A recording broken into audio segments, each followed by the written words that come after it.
Napoleon Bonaparte ialah seorang jenderal militer paling terbuka sekaligus entristik sepanjang sejarah.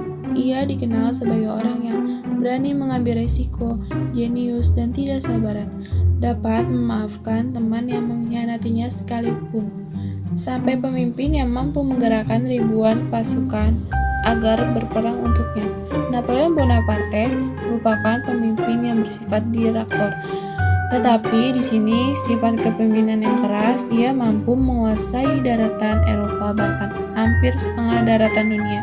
Sehingga dapat masanya banyak negara-negara yang takut dan segan terhadap kepemimpinan Napoleon Bonaparte. Bahkan dia dijuluki sebagai The Lion of Europe.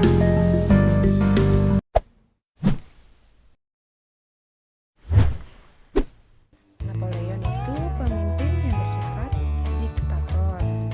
Yang kedua, Napoleon suka menunjuk dan juga suka memberi perintah. Yang ketiga, Napoleon secara langsung memimpin pertempurannya.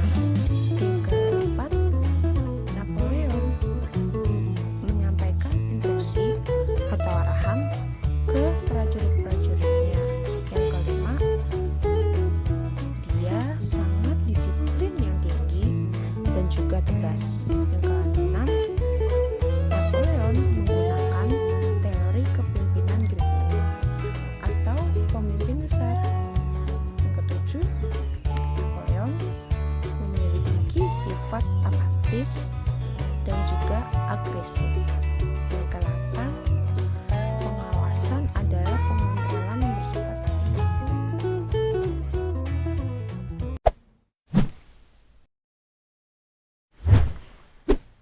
Cara Napoleon mempengaruhi prajuritnya yaitu 1. Visi dan imajinasi. Napoleon adalah seorang yang besar visi dan imajinasinya. Selama pemerintahannya sebagai kaisar, ia memiliki kelebihan akan visi tentang kemuliaannya. Juga ia merancang taktik militer revolusioner yang baik di depan untuk setiap pemimpin militer pada masanya. Sekali lagi, kita melihat bahwa pemimpin dengan visi yang sangat tinggi sebelum Anda dapat memimpin orang-orang. Orang juga perlu mengetahui dari mana Anda memimpin mereka. Bersiaplah untuk berbagi visi organisasi Anda setiap saat, karena itu mengilhami orang untuk pergi jauh bersama Anda.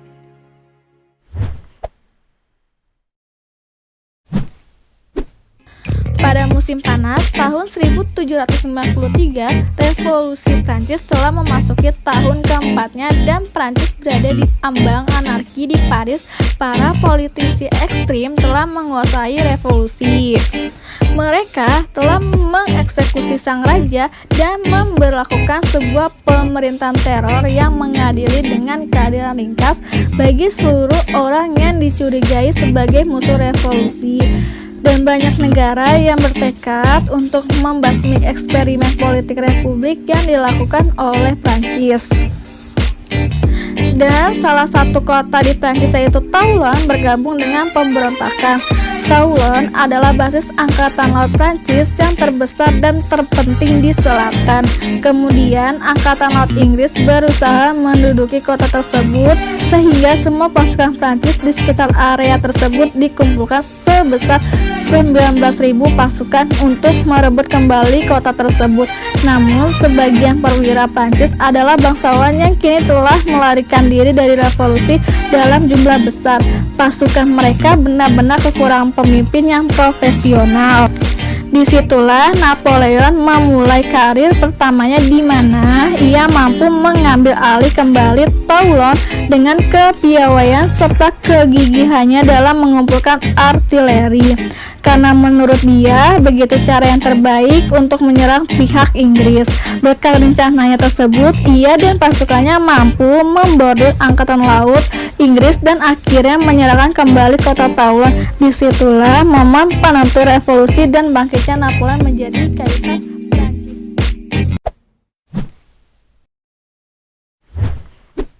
Dari sekian banyaknya kata-kata motivasi dari Napoleon Bonaparte, saya akan mengambil kata-kata motivasi yang paling menarik dan tentunya sudah ditranslate ke bahasa Indonesia.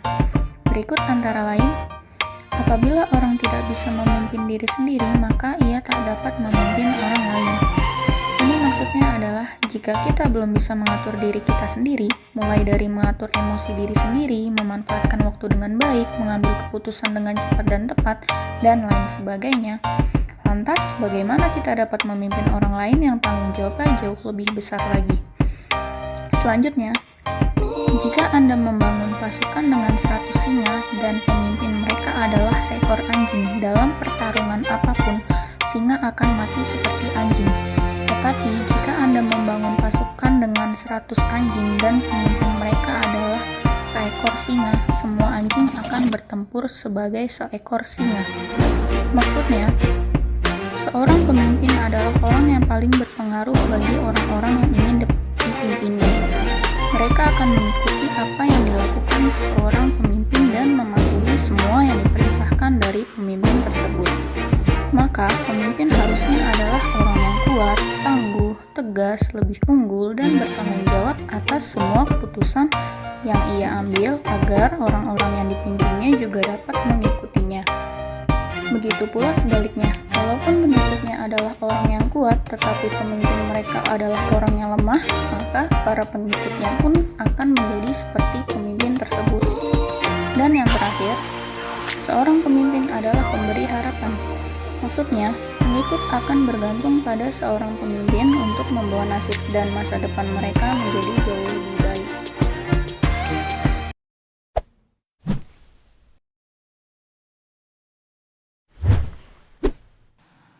Apa aja sih hal menarik dari sifat kepemimpinan seorang Napoleon yang bisa kita teladani? Yaitu kecerdasan, kecerdikan, keberanian, kenekatan, integritas, kemampuannya untuk memahami karakter, dan gaya hidup yang sederhana. Nah, dari sifat-sifat yang Napoleon miliki membuatnya menyadari bahwa salah satu cara dalam menguasai orang lain, khususnya musuh-musuhnya, adalah dengan menebarkan rasa takut. Dengan rasa takut inilah ia mampu mengatur ritme kekuasaannya dan menebarkan ideologi-ideologi dan pemikirannya ke seantero Eropa.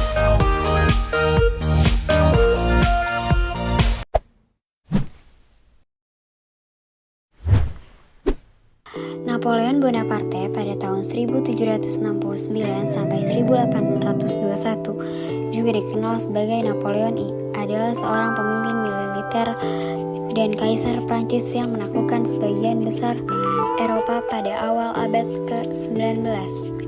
Lahir di Pulau Korsika, Napoleon dengan cepat naik pangkat militer selama Revolusi Prancis pada tahun 1789 sampai 1799. Setelah merebut kekuasaan politik di Prancis dalam kudeta 1799, ia memahkotai dirinya sebagai kaisar pada tahun 1804. Cerdik, ambisius, dan ahli strategi militer yang terampil, Napoleon berhasil melancarkan perang melawan berbagai koalisasi negara-negara Eropa